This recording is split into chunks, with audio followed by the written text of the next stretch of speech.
Israel ও ইরানের মধ্যে ভয়াবহ হামলা পাল্টা হামলা অব্যাহত থাকায় নিজ দেশের নাগরিকদের দ্রুত ইসরায়েল ছাড়ার আহ্বান জানিয়েছে চীন। মঙ্গলবার এক প্রতিবেদনে এ তথ্য জানিয়েছে বার্তা সংস্থা রয়টার্স। চীনা দূতাবাস জানায়, ইসরায়েল ইরান সংঘাতের কারণে নিরাপত্তা পরিস্থিতি আরও অবনতির দিকে যাচ্ছে।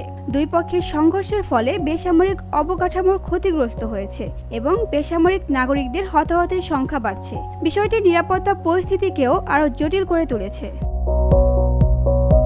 ইসরায়েলের আকাশসীমা বন্ধ থাকায় বাণিজ্যিক ফ্লাইটের মাধ্যমে দেশ ত্যাগ করা সম্ভব নয়। তাই চীনা নাগরিকদের জর্ডান সীমান্ত থেকে স্থলপথে ইসরায়েল ত্যাগ করার পরামর্শ দেওয়া হয়েছে।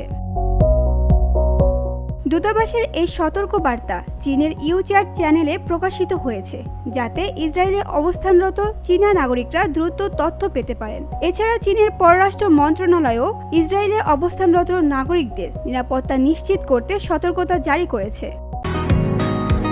বসুন্ধরা, উত্তরা, বনশ্রী, কুড়িল ও বাড্ডা সহ রাজধানীর বিভিন্ন স্থানে অভিজাত ও অত্যাধুনিক মানের ফ্ল্যাট কেনার এক নির্ভরযোগ্য প্রতিষ্ঠান প্লেজেন্ট প্রপার্টিজ লিমিটেড। তাই আপনার স্বপ্নের আবাসনের জন্য আজই যোগাযোগ করুন। Pleasant properties limited, where destiny matches eventually.